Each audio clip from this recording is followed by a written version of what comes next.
அன்னபச்சி அன்னபச்சி இது எங்கடி கிடைச்சது உனக்கு? இது ஒரு காட்டுல புடிச்சமாயா காட்டுல தெரிஞ்சுட்டா இருந்தது. அருமையா இருக்கு, எனக்கு குடுக்குறியா? இந்த அன்னபச்சி குடுக்கணும்னா இதுக்கு தகுந்த வராக பொண்ணு பொருள் கொடுக்கணும், காய்ச்சி கொடுக்கணும். எப்படி? இதெல்லாம் சொந்தமா எல்லாம் கொடுக்க முடியாது, வாடகைக்கு தான் கொடுப்பேன். ஆமா, இது என்ன இடம் இருக்குதோ அந்த இடைக்கு பொண்ணு பொருள் கொடுத்தா போதும். ஆமா, நல்லா பேசுமா என்கிட்ட. ஐயோ, நீ எப்படி பேசுறீ அதே மாதிரி அது பேசு. அப்படியா? அது மட்டும் இல்ல, நீ எங்க கொஞ்சம் விளையாடு, இது அதே மாதிரி கொஞ்சம் விளையாடு. அப்படியா? ஆமா, இதுக்கு என்னென்ன திங்கிறதுக்கு பிடிக்கும் தெரியுமா? என்னென்ன கொடுக்கணும்? கல்லு, சாராயம், கோட்டர், பீர், பிராந்தி. அட பாவி, ஒரு பறவைக்கு கோட்டர் பீர் எல்லாமா கொடுப்பாங்க? இல்ல, இதெல்லாம் குடிக்காது. இதுக்கு வந்து திங்கிறதுக்கு சாப்பாடு நீ என்னென்ன திங்கிறியோ அத்தனை திங்கு. ஆமா, திங்கிறது என்னென்ன மாங்காய், ஆப்பிள், ஆரஞ்சு, பால் குடிக்கும். ஓ, பாலுன்னா ரொம்ப பிடிக்கும். ஆமா, உன் பாலுன்னு இதுக்கு ரொம்ப பிடிக்கும். பைத்தியமே. இல்ல, நீ குடிக்கிற பாலா இருந்தா ரொம்ப பிடிக்கும். சரி சரி, இது எனக்கு கொடு, நான் வெச்சிக்கிறேன். வச்சிக்கிறியா? இத வைக்கிறதுன்னா வராக பொண்ணு பொண்ணு முதல்ல எடுத்துட்டு வா. எவ்வளவு வேணும்? எவ்வளவு வேணும் நான் கேட்டு வரேன். கேட்டு வா. ஒரு வேசி திங்க நான். எவ்வளவு போட்டு வாங்குங்க? இது 400 கிராம் இருக்குது. ஓ, 400 கிராம்.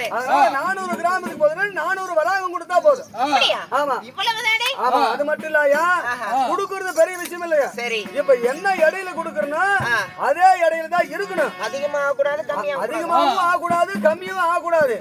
அப்படி இல்லனா இந்த அன்னபச்சி பண்ற வேலையே வேற வேலையா இருக்கும். அப்படியா? சரி, உள்ள மந்திரி இருக்காங்க, மந்திரி கிட்ட காசு கொடுத்திருக்கேன், 400 வராக வாங்கிக்கோ. சரி, இந்தா பாத்து புடிச்சுக்கோயா, இத வச்சு தான் இந்த சீசனை ஓட்ட வேண்டியது. சரி சரி சரி. ஐயா, பாத்தீங்களா அன்னப்பறவை எவ்வளவு அழகா இருக்குதுன்னு? நீங்க பாத்துருக்கீங்களா அன்னத்தை? இருந்தாலும் இந்த அன்னத்து கூட நான் விளையாடணும். 5 அடுக்கு பஞ்சமெத்தை, 6 அடிக்கு மல்லிகை பூ போட்டு இந்த அன்னப்பறவையும் நானும் இப்ப கட்டல பறந்து நாங்க பிறண்டு உருண்டு விளையாட போறோம். ஆடுவோமே விளையாடுவோமே,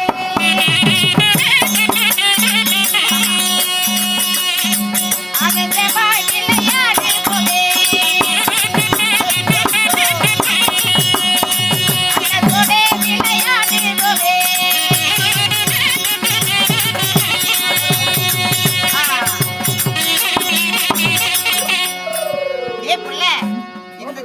இந்த அன்னத்துக்கு தேவையான தீனியும் கொடுத்துட்டேன், அது இல்லாம கொஞ்ச நேரம் என் மனசுக்கு பிடிச்ச மாதிரி விளையாடிட்டேன். இருந்தாலும் எனக்கு ரொம்ப தூக்கம் வருது, கொஞ்ச நேரம் நானும் அண்ணனும் கொஞ்ச நேரம் தூங்குறோம். சரி, அந்த அன்னபச்சியோட படுத்து தூங்கு. இல்ல படுத்து. சரி, போ தூங்குறேன்.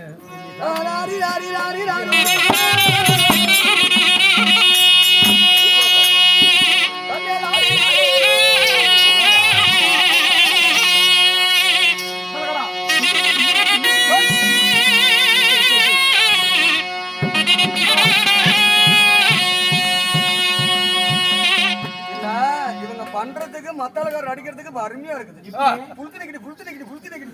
பண்ணியாச்சு, அப்புறம் என்ன? எப்படியோ பவளக்கொடியோட ஒன்று சேர்ந்து விட்டோம். அதுக்கு மேல என்ன செஞ்சவர் எந்திரிச்சிட்டாங்க, செஞ்ச இந்த அம்மா தான் இவ்வளவு கலப்பு. சாமி டேய்,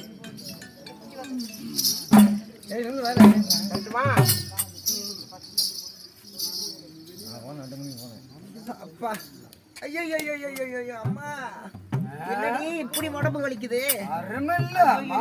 சும்மாவா? அம்மா, என்னைக்குமே இவ்வளவு நாளா தூங்குனேன், என்னைக்கு இப்படி எல்லாம் உடம்பு வலிச்சது இல்ல. இன்னைக்கு ஒரே சலுப்பா அலுப்பா இருக்குது. என்ன ஒரு ஆச்சரியம், என்னுடைய ஆடை ஆபரணம் எல்லாம் கலைந்திருக்கிறது. பாவாடி எல்லாம் வட்டல வட்டல இருக்குது. என்னடி இது? ஐயோ, நானு படுத்து தூங்குறப்ப அன்னப்பறவை கையில வச்சுட்டு தானே தூங்கிட்டு இருந்தேன். அன்னப்பறவை எங்கேயாவது ஓடி போயிருச்சா? என்னடி காணாம போயிருச்சு? மாய மந்திரமா ஏதா இருக்குது? ஐயோ, அன்னப்பறவை வேற காணாமே. அந்த அண்ணன் வித்தவர் வந்து வேற கேப்பாரு, எங்க போய் குடுக்கறது, என்ன பண்றதுன்னு தெரியல. கொஞ்சம் வர்றானே அர்ஜுனன், எதற்காக இங்கே வந்தீர்கள்? என்ன தேடிட்டு இருக்கிற? இங்க ஒரு அன்னப்பறவை இருந்ததே, எங்கே? அந்த அன்னப்பறவையா வந்ததே நான் தான். கங்கா,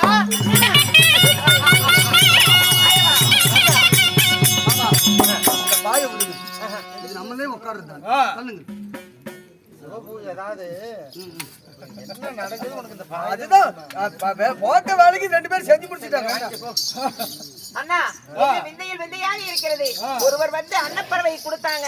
ஆனா அந்த அன்னப்பறவை கூட பஞ்சரமத்திலே படுத்து தூங்குனேன். தூங்கி எழுந்திருச்சதுக்கு அப்புறம் ஆடை ஆபரணம் எல்லாம் கலைஞ்சிருக்கிறது. அன்னப்பறவையை காணவில்லை. என்ன மாயம்? அம்மா, ஒரு அன்னத்தை வித்து கொண்டு வந்தாரே ஒரு வேடுவன். அந்த வேடுவனாக வந்து அன்னப்பறவை கொடுத்தது நான் தான். அந்த அன்னமாக இருந்தது அர்ஜுனன். அப்படியா? அர்ஜுனன் முன்பீது ஆசைப்பட்டான். அப்படியா? அதனால் கல்யாணம் செய்தால் பவளக்கொடியை கல்யாணம் பண்ணி வைங்க அப்படின்னு கேட்டான். நானும் சொன்னேன் சரி, உனக்கு பறவையிலே பிடித்தது அன்னம் இல்லையா? அன்னக்கில் என்ன உனக்கு ரொம்ப பிடிக்குன்னு சொல்லிதான் ஒரு அன்னமாக்கி உன் கையில ஒப்படைச்சேன். இருந்தாலும் முறையா ஒன்று இருக்கிறது. உன் தந்தையாகிய சேராம்பு அரசனை சந்தித்து இதோ உங்கள் திருமணத்தை பத்தி நான் பேச வேண்டும். நீங்க இருக்கிறாரா?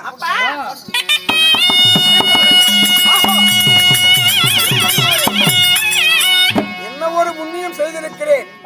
வைகுந்தத்தை ஆளக்கூடிய அந்த மாய கண்ணனே என் இருப்பிடம் தேடியா ராசராக இருப்பா. ஆனால் சேராம்புரி அரசனை எந்த ஒரு நாட்டுக்கு மன்னனுக்கும் கிடைக்காத ஒரு பேத அதிர்ஷ்டம் என்னை தேடி தங்கள் வந்திருக்கிறீர்களே, நான் என்ன செய்ய வேண்டும்? அட கல்யாண காரியமா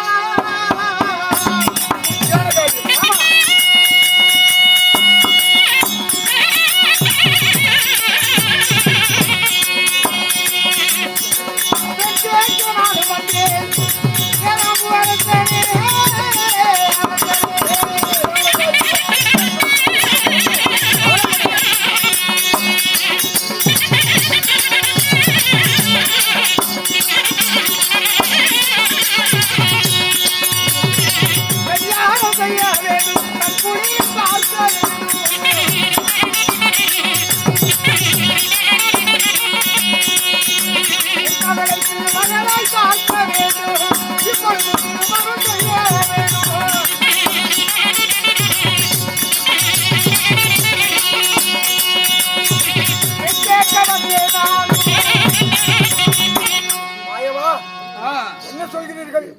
தங்களுக்கு இருக்கக்கூடிய ஒரே மகளாகிய பவளக்கொடி என்ற பெண்ணை என் அருமை மைத்துனர் பாண்டவரில் ஒருவன், இருவருக்கு இளையவன், இருவருக்கு முற்றவன், நடுபிறந்த நாயகன், ஆனால் அழகு மன்னன் அர்ஜுனனுக்கு தங்கள் மகளாகிய பவளக்கொடியை பெண் கேட்க இந்த கண்ணனாகிய நான் வந்துள்ளேன்.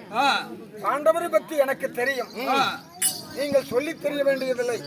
இருந்தாலும் என்னுடைய மகளுக்கு பெண் கேட்க நீங்களே வந்திருக்கிறீர்கள் என்றால் மிக்க மகிழ்ச்சி அடைகிறேன் மாயவா. இந்த திருமணத்திலே எந்த ஒரு குழப்பமும் உங்களுக்கு இல்லையே? நிச்சயமாக இல்லை. சந்தோஷம் தானே? மாயக்கண்ணனே நடத்தி வைக்கிறார் என்றால் மனமகிழ்ச்சி. ஆமா, மாயவரை வணங்கு. மங்களம் உண்டாகட்டும் தாயி. ஆகட்டும் அண்ணா. எங்கே அர்ஜுனன்? அர்ஜுனா எங்கடா மாப்பிள்ளை? என்னங்க இது? ஏற்பாடு பண்ணிட்டே வந்துட்டாங்களா? மாலை கை மேல அலைகிறான். ஒண்ணு கேட்கறதுக்கு முன்னாடி ஏற்பாடு பண்ணிட்டாங்களா? ஆனால் அர்ஜுனா சீக்கிரம் கல்யாணம் பண்ணி வைங்க. அடே, இவர் தானா? இவர் யாரு? தானா அர்ஜுனன்? இவர்தான் பவளக்கொடியின் தந்தை சேராம்பு அரசன் மாமனார். மாமனார் நலமாக இருப்பேன், நலமாக இரு. அண்ணனார் தர்மர் எப்படி இருக்கிறார்? நலமாக இருக்கிறார். அம்மா பவளக்கொடி, இதோ இன்று பெரியவர்கள் எல்லாம் நிறைய அமர்ந்திருக்கிறாங்க. அறிவர்கள் சபையோர்களே, இப்பொழுது அர்ஜுனனுக்கு பவளக்கொடிக்கு கல்யாணம். அதனால இந்த கல்யாணத்துல உங்களுக்கு எல்லாம் சந்தோஷம் என்ன? எல்லாம் ஜோர ஒரு தாடி கை தட்டி பார்க்கலாம்.